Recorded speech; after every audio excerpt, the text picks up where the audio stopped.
అన్ని రాజకీయ పార్టీలకి సీరియస్ వార్నింగ్ ఇస్తున్నాం. తెలంగాణ భూమిపుత్రులుగా మాకు ఇక్కడ ఉన్న వాళ్ళకి ఏ రాజకీయ పార్టీలతో సంబంధం లేదు. మేము తెలంగాణ వాదులుగా, తెలంగాణ మట్టి పుత్రులుగా చెప్తున్నాం. మంచి చేస్తే నెత్తిన పెట్టుకుంటాం, తప్పు చేస్తే బండకేసి బాద్దాం. బండి సంజయ్ అన్న, మీరు ఆ రోజు అరెస్ట్ అయ్యారు కదా కేంద్ర హోంశాఖ మంత్రిగా ఉండి. మరి బీజేపీ నాయకులు ఎందుకు మాట్లాడట్లే? బీజేపీ నాయకులు ఎందుకు సుప్రీంకోర్టులో, హైకోర్టులో పిల్లలకి డబ్బులు ఇవ్వట్లే? ఎందుకు కాంగ్రెస్ పార్టీ నాయకులు మాట్లాడట్లే? ఇలా రాష్ట్ర ప్రభుత్వమే ఒక నిరుద్యోగుల తరఫున అడ్వకేట్లను పెట్టొచ్చు కదా. రాష్ట్ర ప్రభుత్వము నిమిషానికి లక్షల రూపాయల అడ్వకేట్లను పెడుతుంది తెలంగాణ నిరుద్యోగులకు వ్యతిరేకంగా. రోహిత్ అగ్రవాల్ అనేటోడికి ఎస్సీయూ విషయంలో నిమిషానికి 1,50,000 వాడు ఫీజు. టీజీపీఎస్సీ పిల్లలంతా ₹1,000 డబ్బులు కట్టిర్రు. ఇలా బుర్రా వెంకటేశం తినే తిండి దగ్గర నుంచి, బుర్రా వెంకటేశం తీసుకునే శాలరీ దగ్గర నుంచి టీజీపీసీ ఉద్యోగస్తులు అందరూ ఈ నిరుద్యోగులు కట్టిన డబ్బులతో బతుకుతున్నారు. 40 లక్షల మంది డబ్బులు కట్టిర్రు. వీళ్ళు కట్టితే డబ్బులు వీళ్ళకి వ్యతిరేకంగా ఢిల్లీలో లాయర్లను పెడుతున్నారు. ఇవాళ రేవంత్ రెడ్డి ప్రభుత్వానికి సిగ్గు శరం ఉంటే ప్రజాపాలన అని చెప్తున్నారు కదా. Mister Rahul Gandhi, I'm asking you straight forward. One side you are holding Constitution of India, one side you are destructing the Constitution of India in Telangana. Shame on you, Rahul Gandhi. Shame on you, Priyanka Gandhi. Shame on you, Sonia Gandhi. రాజ్యాంగాన్ని కాపాడుతున్నామని చెప్తున్న ప్రజాపాలనలో GO number 29 ఏ విధంగా వస్తుంది? Gate number 1లోనే SC ST బీసీలను ఏ విధంగా ఆపేస్తారు? కాబట్టి ఆకునూరి మురళి కావచ్చు, కోదండ రామ్ కావచ్చు, గంటా చక్రపాణి కావచ్చు, ఎవరైనా సరే, అరగోపాల్ సార్ కావచ్చు, అరగోపాల్ సార్ ఫోన్ చేసి అపాయింట్మెంట్ ఇప్పించచ్చు కదా. మేధావులంతా చచ్చిపోయారా? బతికిలేరా మీరంతా? అంటే పదవులు ఉన్నప్పుడు పెదాలు మూసుకుంటారు. బిడ్డ గుర్తుపెట్టుకోండి, మేము గౌరవం ఇస్తే మీకు ఆ గౌరవం దక్కింది. మేము గౌరవం ఇయ్యని రోజు మీరు పెద్ద మనుషులు గారు, మీరు మేధావులు కాదు, ఉట్టి మేధావులు. మేధావులు ఆయనకేం సంబంధం లేదు. పూర్ణచంద్రబాబు అండి. ఇలా చాలా మంది ఇక్కడ కూర్చున్నోళ్లే కాదు, మాకు రోజు 100ల కొద్ది 1000 కొద్ది మెయిల్స్ వస్తున్నాయి. టీజీపీఎస్సీకి 10,000 మెయిల్స్ వచ్చినాయి. ఎందుకు ఆన్సర్ చేయరు? ఈ ప్రపంచ చరిత్రలో ఒక ఎగ్జామ్ కి 2 హాల్ టికెట్లు ఎక్కడైనా ఉన్నాయా? యూపీఎస్సీ ఎప్పుడైనా 2 హాల్ టికెట్లు ఇచ్చిందా?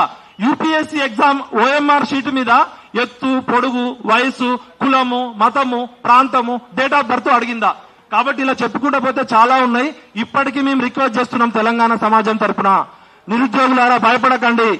బండెనక బండి కట్టి ఏ బండిలో పోతావు కొడక, నైజాము సర్కరోడా, నాజీల మించినోడా, గోల్కొండ కింద గోరి కడతామని చెప్పిన ఈ ప్రాంతం నుంచి పృథ్వన్న వారసులుగా, ముచ్చర్ల సత్యనారాయణ వారసులుగా చెప్తున్నాం. ఇప్పటికైనా ప్రభుత్వం కళ్ళు తెరిచి చర్చలు జరపాల్సిందే. డెమోక్రసీ అంటేనే డిబేటు, డిస్కషన్, డైలాగు.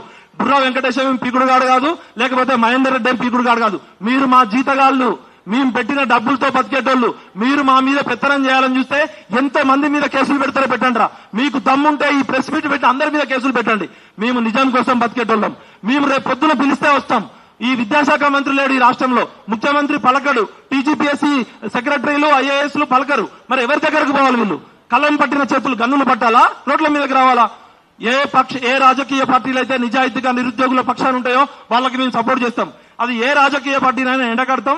ఈ ప్రెస్ మీట్ కు వచ్చినందుకు ముఖ్యంగా మా మిత్రుడు ఎర్రోల సీనానికి, బుద్ధన్న గారికి, తుర్కా నరసింహన్న గారికి, పెద్దలు పూర్ణచంద్రరావు గారికి, ప్రెస్ ముఖ్యంగా మీడియాకి, ఇంత ఎండాకాలంలో రేకుల షెడ్డు కింద 4 గంటల పాటు వెయిట్ చేసి మా కవర్ చేసిన సోషల్ మీడియా వారియర్స్ కి, రాని మెయిన్ స్ట్రీమ్ మీడియాకు కూడా వార్నింగ్. మీ పత్రికలు, మీ ఆఫీసులు తగలబెడతాం, గుర్తుపెట్టుకోండి. 40 లక్షల మంది నిరుద్యోగుల తరఫున మెయిన్ స్ట్రీమ్ మీడియాకి వార్నింగ్ ఇస్తున్నాం. రేపు పొద్దున్న నుంచి గ్రూప్స్, నిరుద్యోగుల వార్త రాకపోతే ఆ పత్రికలను తగలబెడతాం. తర్వాత మీ పత్రిక ఆఫీసులు కూడా తగలబెడతాం.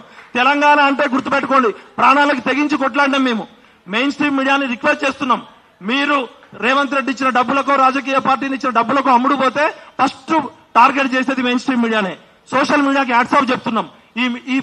ఈ పత్రికా సమావేశానికి వచ్చిన మెయిన్ స్ట్రీమ్ మీడియాకి హ్యాట్స్ ఆఫ్ చెప్తున్నాం. మా నిరుద్యోగుల గొంతుకకు నిలుస్తున్న న్యాయ నిర్ణేతలకు హ్యాట్స్ ఆఫ్ చెప్తున్నాం. ఇవాళ జడ్జీల ఇళ్లలో ఢిల్లీలో ఫైర్ ఇంజన్లు వచ్చి డబ్బులు తగలబెడుతున్నాయి. డబ్బులు తగలబెడుతుంటే ఫైర్ ఇంజన్లు ఆర్పుతున్నాయి. ఒక్కొక్క జడ్జీల ఇళ్లలో డబ్బులు తగలబెడుతున్నాయి. న్యాయ వ్యవస్థను కూడా ప్రశ్నిస్తాం. న్యాయ వ్యవస్థలో న్యాయం నిజాయితీ ఉంటే సల్యూట్ చెప్తాం. న్యాయ వ్యవస్థ అమ్ముడు పోతే కూడా ప్రశ్నిస్తాం. తెలంగాణ అంటే త్యాగం, తెలంగాణ అంటే తెగింపు, తెలంగాణ అంటే ధైర్యం, తెలంగాణ అంటే నిజాయితీ. ఇవన్నీ వారసత్వంగా కలిగిన ముచ్చర్ల సత్యనారాయణ గారి వారసులుగా, కేశవరావు జాదవ్ వారసులుగా చెప్తున్నాం. పదవులు ఉన్నప్పుడు పెదాలు మూసుకునే పెద్ద మనుషులు కాదు మాకు కావాల్సింది. కోట్ల రూపాయలు ఇవ్వగానే గవర్నమెంట్ డబ్బులు కొట్టే డబ్బా మనుషులు కాదు మాకు కావాల్సింది. నిజాన్ని నిజంగా చెప్పే పెద్ద మనుషులరా రేపటి నుంచి మాట్లాడండి. మాట్లాడకపోతే తెలంగాణ ద్రోహులుగా మీ లిస్టే పెడతాం. ఇది ఒక తెలంగాణ విటన ఆవేదన కాదు.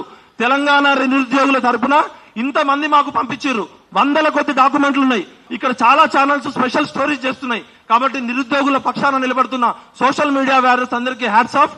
ఈ ప్రెస్ మీట్ కండక్ట్ చేసే అవకాశం ఇచ్చిన జనార్దన్ కి, ప్రత్యూషకి, రవికి, శృతికి, జ్యోతికి, కిరణ్ కి, తమ్ముడు ప్రవీణ్ కి అందరికీ చెప్తున్నాం, ఇది ఏ కులానికో, ఏ మతానికో, ఏ ప్రాంతానికో కాదు. అగ్రవర్ణ పేదలకు కూడా అన్యాయం జరిగింది, తెలుగు మీడియం పిల్లలకు అన్యాయం జరిగింది. కాబట్టి మొత్తానికే ఈ పరీక్ష అనేక అనుమానాలకు దారితీస్తుంది. కాబట్టి మీకు నిజంగా నిజాయితీ ఉంటే రేపు పొద్దున మా టీంతో చర్చలు జరపండి, మా సమాధానాలు నివృత్తి చేయండి. లేకపోతే రేవంత్ రెడ్డి గారు ఈ తప్పంతా మీ అకౌంట్ లోనే పడుతుంది. దయచేసి ఇప్పటికైనా సేవ్ తెలంగాణ, సేవ్ డెమోక్రసీ ఒకసారి అందరం అభివాదం చెప్దాం నిరుద్యోగులకి సపోర్టుగా.